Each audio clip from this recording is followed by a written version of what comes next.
Recipe নিয়ে এসেছি কই মাছের ঝাল। কই মাছটা ভালো করে কেটে নিতে হবে ও আঁশ ছাড়িয়ে নিতে হবে।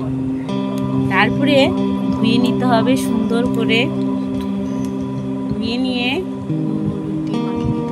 নুন হলুদ দিয়ে মাখিয়ে নিতে হবে। তারপরে একটা কড়াইতে তেল গরম করে এক এক করে মাছ দিয়ে দিতে হবে। মাছটি দেওয়া হয়ে গেলে এপিট ওপিট করে ভালো করে ভেজে নিতে হবে। ভেজে নেওয়ার পরে একটি পাত্রে তুলে নিতে হবে। তুলে নেওয়ার পরে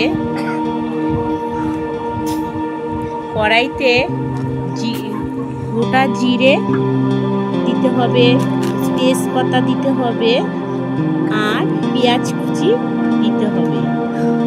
পেঁয়াজ কুচিটা একটু লাল লাল হয়ে গেলে তারপরে আদা বাটা, রসুন বাটা, লঙ্কা বাটা, জিরে বাটা এবার কষাতে হবে। কষানোর পরে যখন তেল ছেড়ে দেবে তখন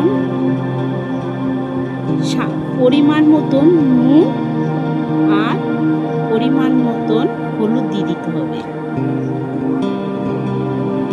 দিয়ে কষিয়ে যখন তেলগুলো ছেড়ে দেবে তখন জল দিয়ে দিতে হবে।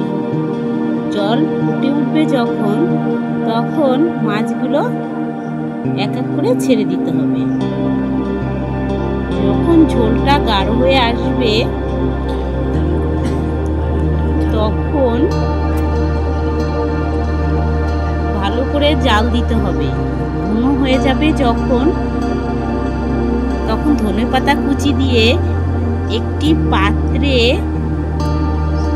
কই মাছের ঝালটি নামিয়ে নিতে হবে। আজকে আমাদের কই মাছের ঝাল রেসিপি এই অবধি, এখানেই শেষ করছি।